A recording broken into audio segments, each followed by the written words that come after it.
I am Inspector, and I solve mystery. Welcome to my new case.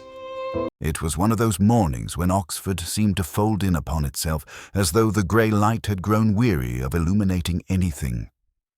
I sat in the Randolph bar with a crossword spread before me, pencil idle between my fingers. The clue was simple enough on the surface. Truth reflected wrongly. Yet every arrangement of letters I tried broke apart like mist. Perhaps it was the rain striking the windows, or perhaps the faint residue of last night's claret still circling my bloodstream, but I found myself less interested in solutions and more in the way the clue lingered, echoing an old habit of thought, that reflection is never quite the thing itself. Somewhere behind me, a waiter adjusted glasses on a tray, the clink sharp and unnecessary. A woman in a crimson coat drifted across the lobby, her heels making little claims upon the stone, but she vanished into the revolving door before I could place where I had seen her face. Oxford is filled with such hauntings, half-recognized expressions from lectures past, affairs cut short, or rooms entered too late. The crossword was safer company, though even it seemed unwilling to give itself away. It was strange, naturally, who spoiled the silence. His voice on the telephone carried that familiar combination of forced chair and genuine unease. A domestic accident, he called it in North Oxford. I was to come at once. He said the word accident as though he hoped by pronouncing it firmly enough he might persuade the world to agree. The house was one of those Georgian specimens set back from the road, its iron railings still damp from rain. The air smelt faintly of overgrown box hedges and the suggestion of something older, like damp books left unopened too long. A constable at the door nodded me through with the solemnity they reserve for events they cannot name. Inside, the quiet was almost theatrical. A narrow hallway stretched into darkness, floorboards creaking beneath my shoes with a reluctance that suggested they had not carried many footsteps of late. And then, at the end of it, a room filled with fractured light. She lay before a mirror that had been shattered into a spider's web of gleaming shards. A woman of perhaps 50, her body arranged not by violence but by collapse, as though she had stepped aside from life without warning. The glass reflected her in dozens of distorted angles. A hand here, a pale cheek there, the sole of a slipper caught like an afterthought in a broken pane. Lewis was already standing awkwardly near the mantel, notebook unopened, his eyes darting anywhere but the body. He murmured that the neighbors had heard nothing. No break-in, no theft. The windows secured, only the sound of falling glass sometime after midnight. I knelt, though my knees complained, and let my gaze wander over the wreckage.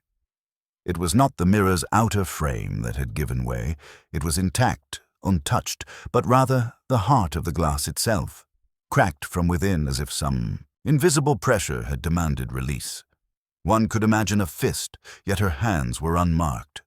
One could imagine an object thrown, yet no such thing lay nearby. I asked Lewis to look again, slowly, at the smaller details, the overturned cup on the side table, the half-burned stub of a candle. He frowned, uncertain what significance I sought. Neither did I, not yet. Still, something in the way the wax had hardened too neatly told me it had been extinguished rather than allowed to fade. Someone had been present. Someone who disliked untidiness. Strange repeated the word accident as we stood in that fractured light, but the word seemed hollow against the silence of the room. The crossword clue returned to me. Truth reflected wrongly, and I wondered if Evelyn Harcourt, for that was the name Lewis whispered, had been trying to see herself clearly for the first time in years, only to find the glass unwilling to flatter. I stayed longer than was strictly necessary, watching the light splinter itself against the ruined surface. Reflection, after all, tells us what we most wish to avoid. As we left, I caught my own face fractured into fragments, and for an instant I could not decide whether the cracks belonged to the mirror or to me. The rain had ceased by the time we returned the following morning, though Oxford streets still glistened as though reluctant to let go of the night. I walked slowly through North Oxford, past terraces that wore their histories too carefully, the sort of houses whose curtains never shifted, whose gardens remained slightly overgrown out of principle rather than neglect. Evelyn Harcourt's house stood among them like a widow too proud to accept sympathy. The constable at the gate stepped aside, and Lewis followed me in with that mixture of curiosity and discomfort he never quite managed to conceal. Inside, the silence had not softened. If anything, it had grown heavier, as though the walls had absorbed what had happened and were determined never to release it. She had been Evelyn Harcourt, wife of a Don once whispered about in the senior common room, a man who had published very little but walked the cloisters with a gravity that implied he carried secrets heavier than scholarship. He had died years before, leaving her behind in the long shadow of his memory. Reclusive, Lewis said, almost apologetically, as though solitude were a moral failing. I thought of her face in the fractured mirror and wondered whether solitude had been her choice or her punishment. The glass had been removed, its splinters sealed into brown evidence envelope. Yet the absence was louder than the object itself. You could still feel the tension of that breakage hanging in the air, like a dissonant chord that refused resolution. Lewis muttered something about violence from within. He tapped the frame of the mirror, still fixed, still sound. "No intruder, sir." "That's what strikes me. Whoever was here, they belonged." I did not answer at once. My eyes had caught something else, a grey smudge in the hearth. Stooping, I lifted a charred fragment that flaked at my touch. Paper, of course. Ink just visible in its veins. The remains of a diary, burned hurriedly, the kind of destruction carried out not by accident, but by fear. Half a page survived, words fractured by fire, a date written with an old-fashioned flourish. April 12th. The line beneath was impossible to complete, but the beginning of a sentence remained. "He will never forgive." The rest was ash. Lewis peered over my shoulder. "She must have wanted it gone," he said. I wondered aloud whether she had succeeded. Paper has a way of surviving, even in fragments, and fragments have their own voices if one listens carefully enough. We moved through the rooms. Each held the same faint odor of dust and closed curtains, of books unread. On her writing desk lay 2 fountain pens, one uncapped, ink dried into the nib like blood congealed at the edge of a wound. Beside it a library notice, overdue, requesting the return of a volume on metaphysical poetry. Don, perhaps, or Herbert, a subject that lingered somewhere between faith and desire, never quite choosing one over the other. I thought of her sitting alone at night, writing words she later could not bear to keep, extinguishing her candle before the wax could run its course. I thought of the mirror cracking not with brute force but with something subtler, words spoken in anger, a confession too long delayed, a silence that could not be sustained. Lewis reminded me of the locks. He had checked them twice, all bolted from within. He used the word impossible. I murmured that impossibility in Oxford was a temporary condition. As we prepared to leave, I glanced once more at the hearth. A small curl of paper had escaped the flames, hidden against the grate.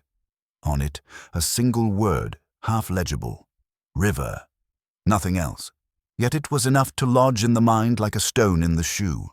A river could mean many things in Oxford, each of them carrying its own quiet menace. We stepped out into the pale air, the house closing behind us like a book half read. I carried with me the image of that burned diary page and the curious certainty that Evelyn Harcourt's solitude had not been as complete as it seemed. A house may appear quiet, but silence has its own cracks, and sometimes it speaks louder than words. The college cloisters had begun to echo again with the shuffling of undergraduates, their gowns flapping like reluctant birds. I found Julian Rathbone standing beneath an archway, staring out across the quad as if hoping the mist might resolve into something kinder. He was a man who had once moved with certainty, who now shifted weight from one foot to the other as though trying to recall which leg carried his dignity. We spoke of Evelyn. He described her with the studied detachment of an academic dissecting a text he had already published and regretted. There had been fondness once, he admitted. But Oxford's air does not encourage long romances. It cultivates secrecy instead and silences that grow heavier than love. I asked him when he had last seen her. He said weeks, perhaps months. His eyes betrayed a calculation, as if wondering how far back memory could be stretched without snapping. He avoided looking at me, preferring the ivy curling round the stone. When I pressed him about quarrels, he shook his head too quickly, a man denying before he had been accused. There was polish to his words, but dust in the corners. I left him to his solitude, knowing it clung to him like an unwashed coat. Sylvia lived 2 doors away from Evelyn's house, a woman whose garden knew more visitors than she did. She invited Lewis and me in with a smile that arrived before sincerity, and ushered us into a room where every surface seemed designed for listening rather than comfort. She poured tea as if it were confession, pausing just long enough for us to anticipate the next piece of gossip. Evelyn was peculiar, she said. Always shutting her curtains too early, always writing at odd hours. Sylvia leaned forward, the steam from the cup fogging her spectacles. People had seen lights at midnight, figures at the window, perhaps callers from her husband's old world at the college. I asked what she herself had seen. Only shadows, she replied. Shadows that did not look like Evelyn's. A curious remark, delivered with relish. She added that Clara, the niece, had been visiting. A spirited girl, Sylvia called her, though her smile suggested other adjectives. Oxford thrives on such neighbours, those who observe everything but understand nothing. Clara. I met later that afternoon in a cafe near Broad Street. She was younger than the others, her beauty sharpened by impatience. She spoke with the assurance of someone who had seen enough of the world to despise provincial manners, yet her fingers traced nervous patterns along the rim of her coffee cup. She said she had come back to make peace with her aunt, though her tone suggested unfinished business rather than reconciliation. I asked what she and Evelyn had spoken of. Clara shrugged, said they had discussed poetry, books, the usual trifles. She quoted a line, "Love's growth is not in time, but in memory," and attributed it to Donne. But Donne had written no such line. It was Herbert who had written something faintly similar. Evelyn, I recalled, had been exacting about such things. She would never have let it pass. It was a small error, but in Oxford, small errors matter. They are the cracks through which light sometimes enters. I let her continue, feigning ignorance. Clara said she had been staying in college lodgings, though she could not at once recall whether it was St. John's or Magdalen, and covered the lapse with a smile that invited indulgence. She asked whether her aunt had left a will, and then, too quickly, apologized for the indelicacy. Each of them, Rathbone with his careful silences, Sylvia with her half-pleasures, Clara with her misquoted poets, stood before me like reflections in that shattered mirror. Intelligent, cultured, evasive, each revealed enough to be plausible and too much to be believed. I left them with the sense that Evelyn had been surrounded not by family or friends, but by actors performing parts they no longer understood. The desk stood beneath a window that had not been opened in years. Dust lay across its surface like a patient veil, disturbed only by the faint trace of Evelyn's hand where she had pushed aside papers in search of something she did not find.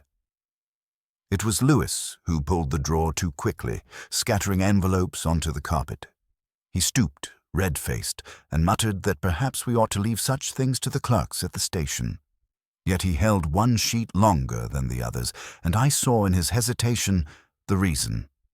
An unsigned letter, folded twice, the edges soft with handling. He offered it to me as though it might bite. I read it once in silence, then again aloud in my head. each word weighted with something heavier than ink.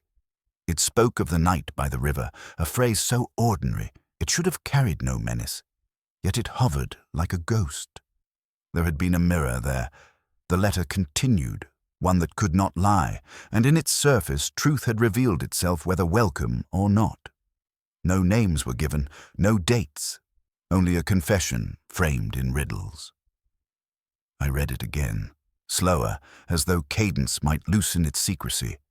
A mirror that could not lie. The words pressed themselves against me with the same unease as the crossword clue I'd struggled with days earlier. Truth reflected wrongly. Chance, perhaps, or perhaps not. My pencil had faltered on that clue because truth, in my experience, always appeared in broken glass rather than perfect reflection. Evelyn's death had left us such a mirror, fractured into a dozen refractions. Lewis hovered by the mantel, clearing his throat. He said it sounded like a lover's quarrel, something from years ago, written in the melodrama of youthful indiscretion. But his voice lacked conviction. I folded the letter carefully, slid it back onto the desk, and said nothing. Youthful indiscretion does not survive in careful drawers. It fades, it vanishes. This had been kept, reread, worried at like a wound that would not close. I stepped into the garden to think. The air smelt of damp soil and uncut grass, the faint perfume of decay. Through the branches I glimpsed the faint line of the Cherwell, a river close enough to carry whispers.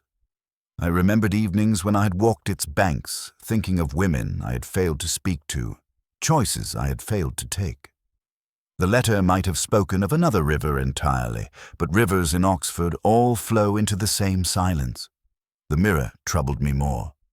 Evelyn's room had been dominated by it, not for vanity, I thought, but for reckoning.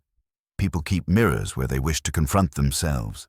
If this letter was true, Evelyn had been part of a moment in which reflection had become unbearable. A betrayal, perhaps, a confession spoken too late, something seen that should have remained hidden. I returned inside. The letter lay where I had left it, but I picked it up once more. Rereading is a vice of mine. Words never mean the same thing twice. A line near the end caught me differently this time. What was broken once may never be repaired, though we live to pretend otherwise. I wondered if Evelyn had written those words herself, left them unsigned as a way of speaking to her own memory, or if someone else had pressed them upon her, reminding her of a night she wished erased. Lewis asked what I thought. I told him very little, that the river might be more than scenery, that the mirror might be more than ornament. He looked at me blankly. He prefers facts, while I stumble always after suggestions.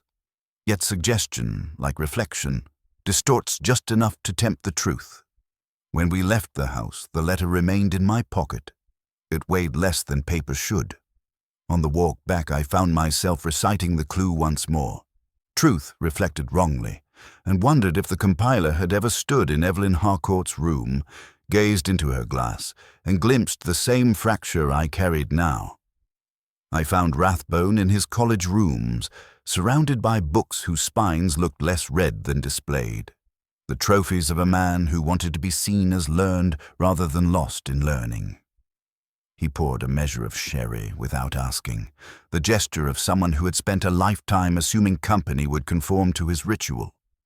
His manner was sharper than before, his words quicker, as if confession had become a burden he could no longer carry with elegance. He admitted, too readily, I thought, that he had argued with Evelyn on the night of her death. The quarrel had not been accidental. She had summoned him, he said, to speak of something long buried, a scandal involving falsified research, a thesis altered to secure a fellowship. His face did not color as he spoke. If anything, he looked relieved to give shape to the rumor, as though scandal, once named, lost its power. Evelyn had threatened to expose him, so he claimed. After years of silence, she had chosen that night to open old wounds. He had left her furious, though untouched. That was his word, untouched. a word chosen too carefully, as if rehearsed. He insisted he would have endured disgrace rather than violence. His coldness made the story seem plausible, almost neat. Men like Rathbone thrive on neatness. Lewis, predictably, felt the case had turned. He leaned against the mantel, nodding at each of Rathbone's declarations, as though truth might finally be within reach. I let them both speak, content to hear how the narrative arranged itself into tidy compartments. Yet all the while, my thoughts wandered back to Evelyn's room, to the fractured mirror, and the silence that followed its collapse. Rathbone's rationalism, his polished detachment, did not belong in that space. There had been passion in those splintered shards, the kind of passion men like him excise from their lives. I asked about the river. He frowned, dismissive. He had not been near it for months. The phrase meant nothing to him. His eyes flicked once to the window, where drizzle streaked the glass, and then back to me. His dismissal was too swift, his certainty too heavy. People rarely deny what has not yet been asked. As we left, Lewis whispered that Rathbone had practically confessed. All we needed now was corroboration. I said little. There is a satisfaction in believing the obvious. It spares one the discomfort of lingering with ambiguity. But a mirror cracked from the inside does not sit easily with the language of academic scandal. Words may break reputations, but they do not shatter glass. Walking back across the quad, the stones slick with rain, I caught sight of students bent over their bicycles, collars raised against the wind. Their youth gave the impression of immunity, of lives unmarked by secrets. I envied them for a moment, then remembered how often youth is spent hiding what cannot yet be born. Perhaps Rathbone too had been young once, careless, afraid of discovery. Yet fear does not explain Evelyn's diary in the fire, nor the candle extinguished too early, nor the unsigned letter that spoke of mirrors and rivers. The breakthrough, such as it was, felt less like revelation than misdirection. I had seen too many cases where the neat confession turned to dust in the hand. Still, Lewis needed his certainty, and I envied him that comfort. For myself, I carried only the image of Evelyn's reflection scattered across the floor, each fragment offering a truth, none of them aligning into one. The false image, I thought, is always the most persuasive. It carries the elegance of closure, while the real remains jagged, unresolved. Rathbone's story fitted too easily, which was reason enough to distrust it. I left him to his sherry and his books, and the silence of the quad pressed in around me like a truth waiting to be fractured once more. It was Sylvia who drew me back to the street, her house too close to Evelyn's for comfort, her eyes too eager to be left out of the affair. She spoke with the satisfaction of one who has waited patiently for her turn in the story. At midnight, she said, she had seen a face at Evelyn's window. Not Evelyn's. Younger. The word lingered on her tongue like a sweet. She repeated it twice, a younger woman's face, as though youth itself were proof of guilt. I asked what she meant. She leaned forward across the threshold, lowering her voice as if the railings might overhear. The hair had caught the moonlight, she said. The posture too quick, too restless. Not Evelyn, who always moved with deliberation. Sylvia said she had watched for several minutes. Then the curtain closed. I asked why she had not mentioned this before. She shrugged, smiled thinly. People rarely volunteer the truth until it can serve them. Lewis, beside me, muttered that it must have been Clara. He said it with the satisfaction of a man solving an equation too easily. I let him speak, though my eyes remained on Sylvia. She seemed to enjoy the suspicion drifting toward the niece, as if removing shadows from her own doorstep. There is something untrustworthy about neighbors who relish other people's secrets. They reveal too much and understand too little. Clara, when I found her, did not flinch. She insisted she had not been at the house that night. Her voice was steady, but her hands betrayed a nervous rhythm on the table's edge.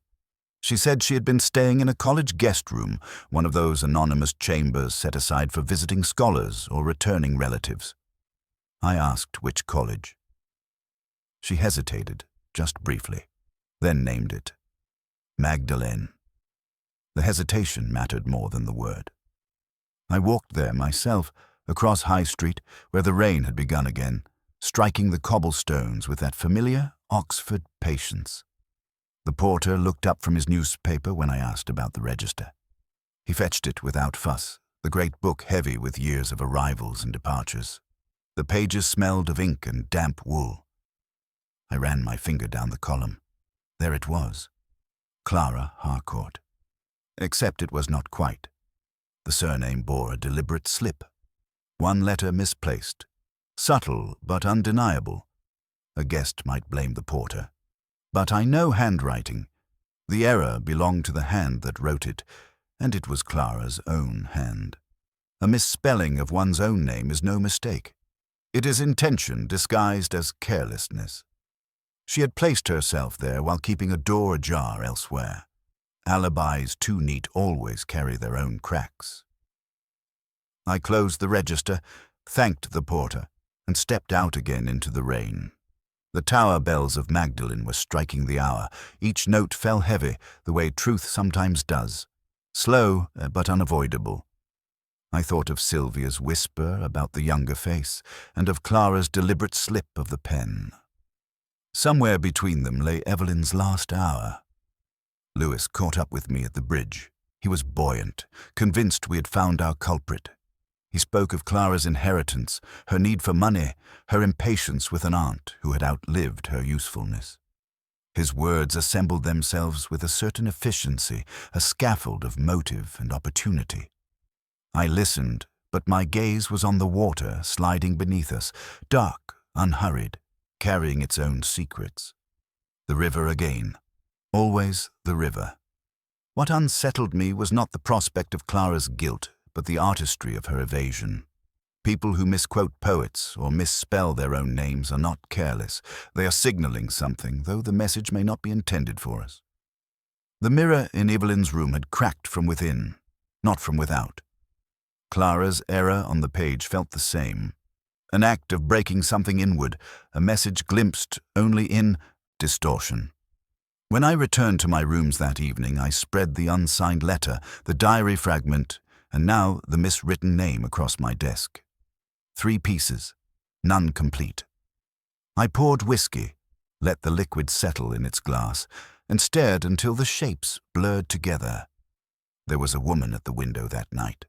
Whether it was Clara or another, I could not yet say, but I had begun to suspect that windows, like mirrors, do not always show us what we expect. Sometimes they show us what we most fear to see. Lewis was the one who uncovered it, though the discovery came less from cunning than persistence. He had spent the afternoon in the solicitor's office, poring over ledgers and papers that smelt of dust and resigned ambition. When he returned to me, his expression bore that mixture of triumph and apology peculiar to men who fear their news may complicate more than clarify. Evelyn had changed her will. Only weeks before her death, she had left the bulk of her estate not to Clara, nor to any family at all, but to a charitable trust connected with the college library. Lewis laid the copy on my desk as if it were a body in need of identification. I read the clauses slowly, the language dry as parchment, but the meaning unmistakable. Clara had expected inheritance. Instead, books would profit. A library trust, faceless, incorruptible, indifferent to blood. The sort of gesture Evelyn might make if she sought permanence beyond kinship, or if kinship had failed her. Lewis muttered that Clara had reason enough now. She would have been left with nothing. He liked the symmetry, a niece, disinherited, lashing out at the aunt who had betrayed her. Motive simple, motive strong. I nodded, though the sound of his certainty made me uneasy. The will explained much, and yet too neatly. Crimes rarely obey such symmetry. That evening I sat alone with a bottle of claret too young to justify its price. The radio yielded an aria, Puccini perhaps, though memory blurs the details. A soprano sang of mistaken identity, of lovers who failed to recognize each other until too late. The voice carried sorrow without spectacle, and I let it fill the room while the wine carried me further into its fog. Mistaken identity. The phrase clung like ivy. Sylvia had seen a younger face at the window, but faces in shadow deceive. Clara had misspelled her name, a disguise as thin as paper yet deliberate. Evelyn herself had kept a letter unsigned, as if even her own hand could not be trusted. Everywhere I turned, identities shifted, blurred, crossed like wires in an old telephone exchange. The aria swelled and I closed my eyes. In my half-drunken state, I imagined Evelyn listening to the same music once, in that silent house, recalling the face of her husband long dead, or the shadow of Rathbone, or the restless features of Clara. Perhaps she had asked herself which reflection was true and which was the mask. Perhaps she had understood too late. Lewis telephoned to remind me of the will again, as though repetition could fix meaning. I let him talk. His voice buzzed faintly against the music, the lines crossing one another until neither seemed distinct. He wanted to know if I believed Clara guilty. I said nothing. Silence is sometimes kinder than contradiction. When the call ended, I poured the last of the wine and stared at the crossword abandoned on the arm of my chair. A clue still unfinished. Something about a false face. A deception carried in plain sight. I tried a few letters. None fit. The aria closed on a note too pure for the words it carried, and I felt again that familiar ache. Truth and falsehood alike can wear the same mask. The will had shifted suspicion neatly, almost theatrically, onto Clara. Yet my instincts resisted.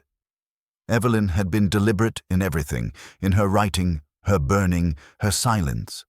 To disinherit family was an act not of caprice, but of finality.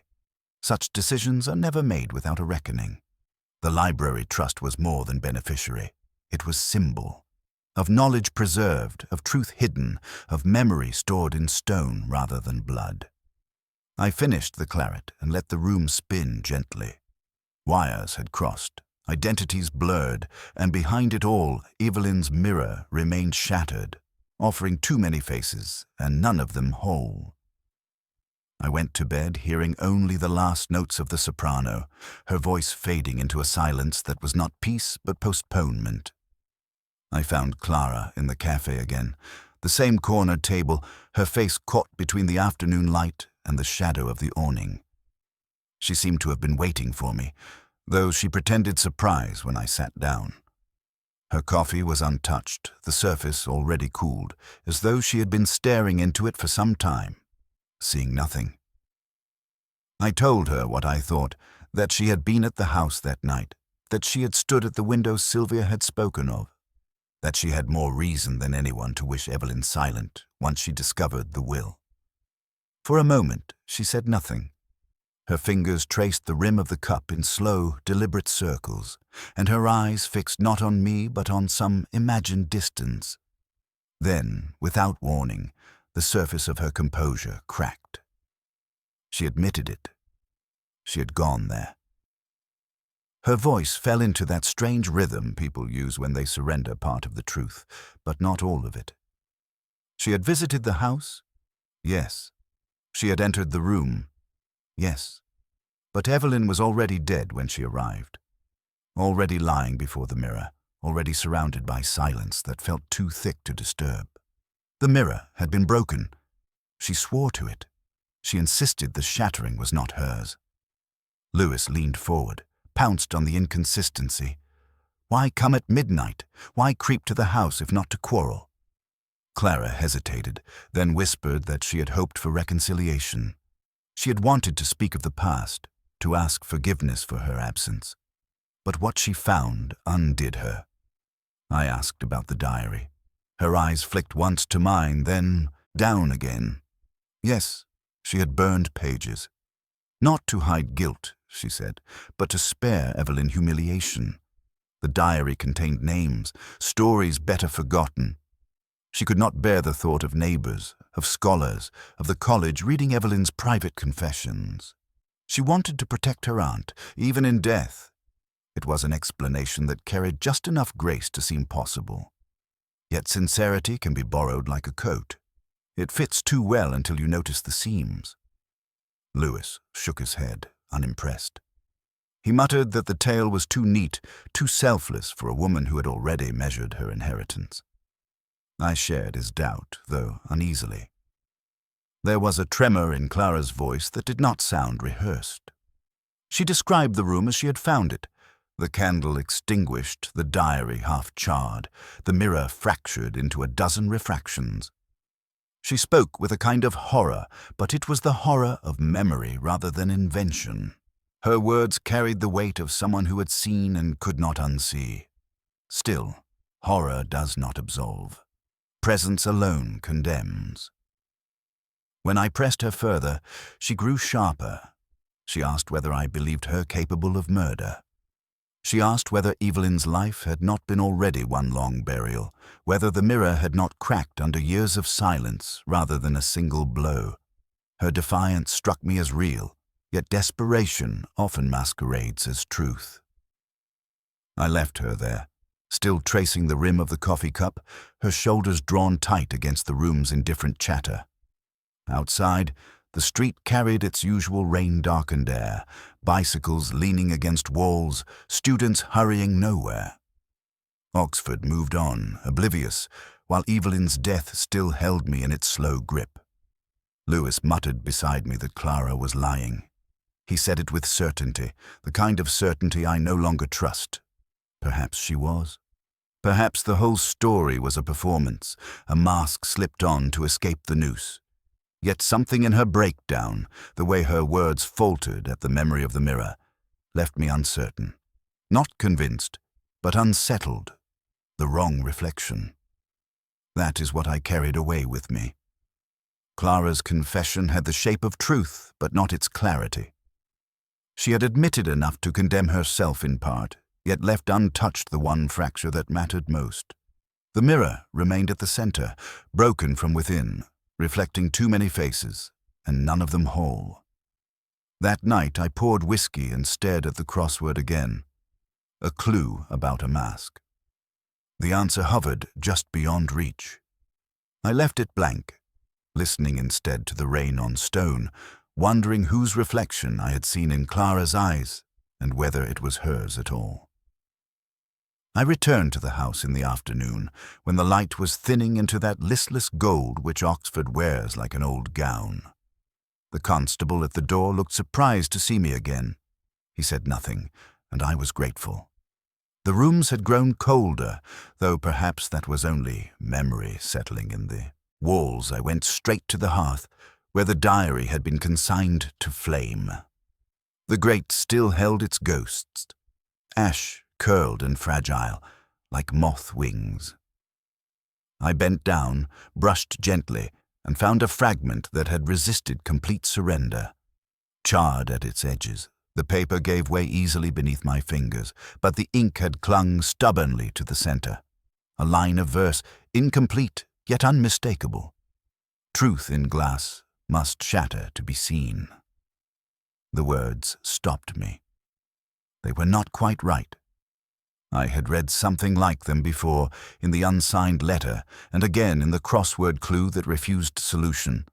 But the phrasing differed, distorted, as if a memory of poetry had been bent to serve another purpose. Evelyn had written this, or kept it, knowing its resonance. A misquotation, deliberate or not, is always a signal. I held the page close to the window. Behind the words, faint and hurried, was a name half scorched. Only the first letter remained. An H, nothing more. I thought of her husband, Henry Harcourt, long dead, and I thought of whispers I had heard in common rooms years ago, whispers about a student who had been too often at his side. Academic impropriety, they had called it, though always behind lowered voices. Perhaps Evelyn had discovered more than whispers. The mirror returned to me then, as it always did. Its breakage had never felt like an accident of rage alone. To shatter glass from within requires more than anger. It requires a truth too large to contain. Evelyn might have confronted someone with that truth, her niece, her neighbor, or perhaps only herself. In any case, the fracture was not merely physical. It was confession, argument, revelation pressed too hard against the surface of silence. Lewis arrived while I was still at the hearth. He asked what I had found. I showed him the fragment. He squinted, unimpressed, said it could mean anything. He preferred facts, signatures, documents. A half-burned scrap of verse was not evidence to him. I envied his indifference. Yet words have always weighed more for me than objects. They betray their owners more subtly. Evelyn had chosen to keep this diary, chosen to burn it, chosen to fail in destroying it entirely. Such choices are never trivial. I wondered if she had written the line herself, or copied it from someone who once sought to persuade her. Either way, it pointed backwards to a betrayal so old it had settled like dust on the rafters of Oxford's colleges, yet sharp enough to wound still. Lewis mentioned Clara again, her inconsistencies, her motives. I listened half-heartedly. Clara mattered, yes, but the heart of the case lay not in inheritance or impatience, but in the ache of history, what Evelyn had carried of her husband's sins, what she had learned too late, and what she had been prepared to reveal at last. The river, the letter, the misquoted poet, the mirror, all fragments of the same confession. I slipped the charred scrap into my pocket, and it seemed absurd, carrying a crumbling leaf of paper as though it might hold the weight of truth. But sometimes truth survives only in fragments, and fragments are all we are given. As I left, dusk pressed against the windows. My own reflection caught me briefly in the glass of the hallway, blurred, incomplete, as though I too were already cracking from the inside. It was late when the shape of it came together, not with the fanfare of revelation, but with the quiet inevitability of a tune one realizes he has been humming all along. Clara's half-confession, Rathbone's brittle evasions, the unsigned letter, the diary scrap, all of them had been pieces, but none would settle into place. Only when I let myself think of Sylvia, overlooked because she seemed too eager to gossip, too trivial to matter, did the fracture begin to align. I returned to her house under the pretense of civility.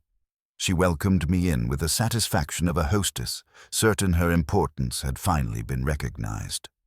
The room smelled faintly of lavender polish and something older, a fragrance meant to disguise but not quite succeeding.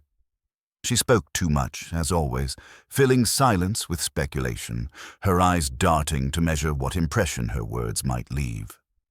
But beneath the chatter I felt a wound, old, cauterized, but never healed. It was in Evelyn's diary, that half-burned line, that I found the key. Betrayal not merely of scholarship or inheritance, but of the heart. Evelyn's husband had been unfaithful. The initial H in the ashes pointed not to a student, but to himself. The story had circled through common rooms in whispers. A liaison with a woman outside the college, discarded as though she were nothing. What if that woman had been Sylvia, living 2 doors away all these years, watching Evelyn keep the dignity she herself had lost? The mirror seemed to make sense then. Not vanity, not ornament, but a theatre for reckoning. Evelyn had confronted her neighbor there, perhaps for the first and final time. The mirror had reflected Sylvia's youth, her humiliation, her waste of years, and Evelyn's triumph in keeping silence. Rage would be enough to break glass from within. Rage and grief long deferred. I walked through Evelyn's house again, tracing steps I had taken too many times. In the corner by the hearth, caught on a nail of the writing desk, was a scrap of fabric I had missed before. Wool, dark green, frayed where it had torn. I carried it to the light. It was no match for Clara's coat, nor anything Rathbone would wear.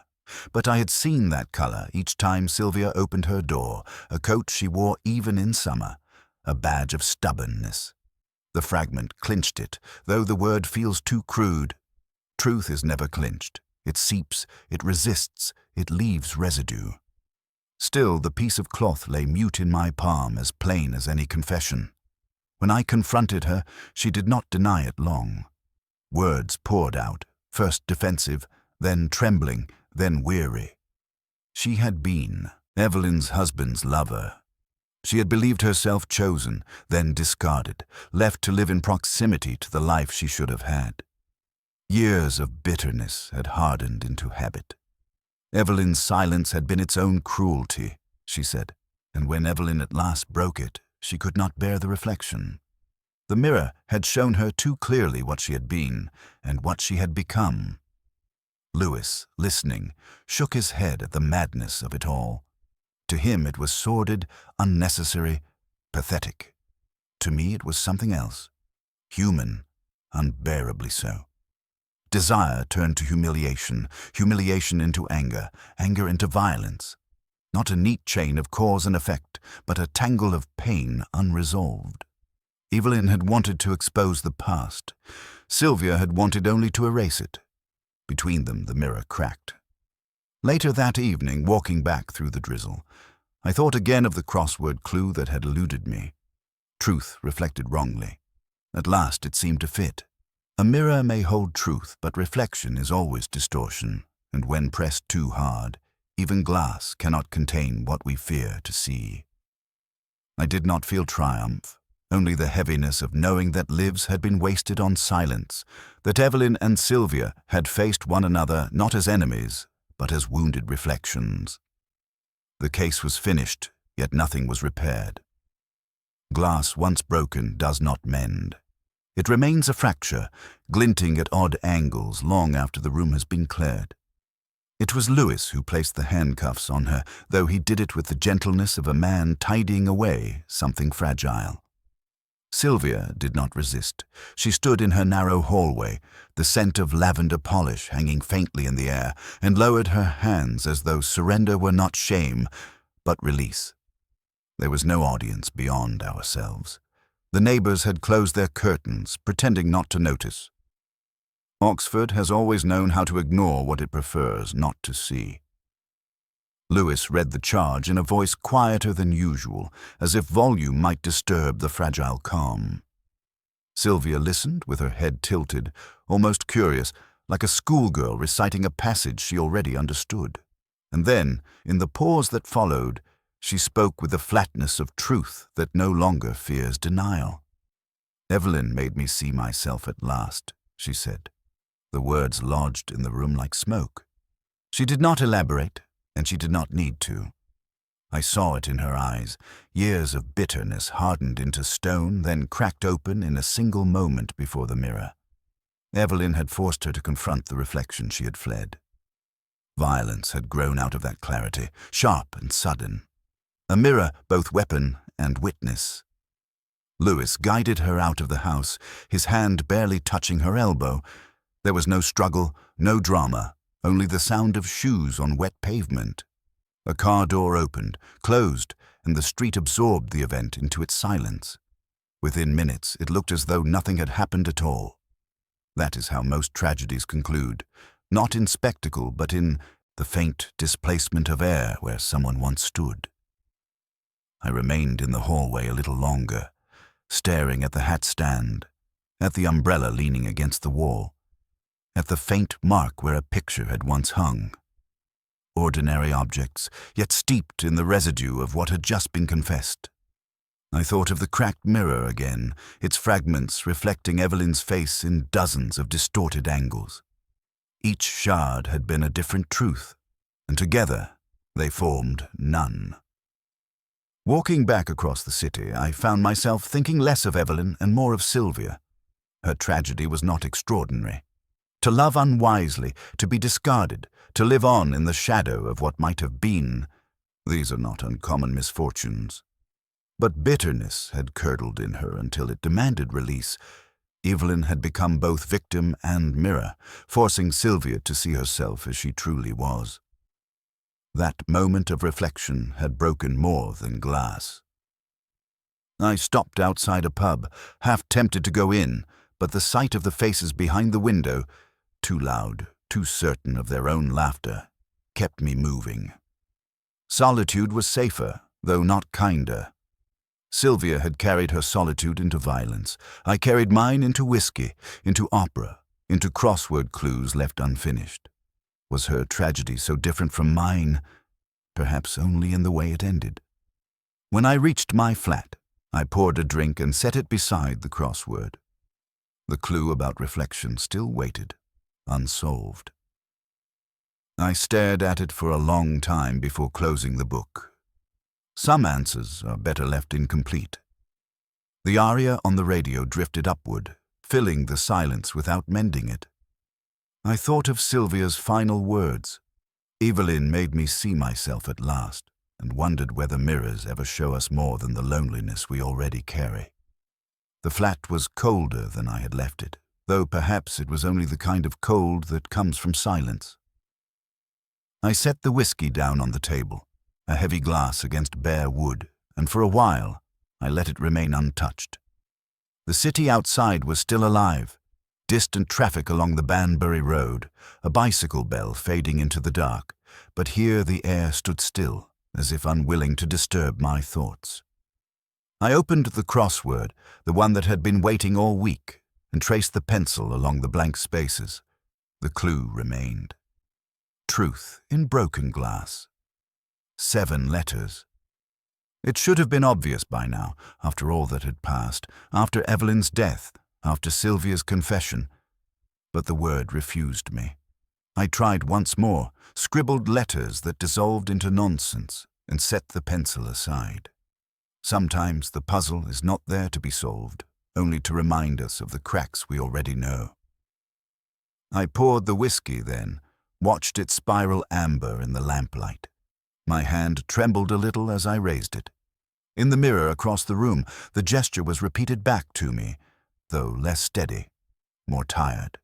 The glass reflected a man with lines deeper than I remembered, hair grayer, eyes dulled by years of disappointments too minor to catalogue and too sharp to forget. For a moment, I felt I was looking at a stranger, a figure I had followed into countless rooms, never suspecting he was me. The mirror has always been honest in its cruelty. Evelyn had confronted hers at the end. Sylvia had broken hers, and I was left with mine, still intact, still merciless. A face divided between what was and what might have been.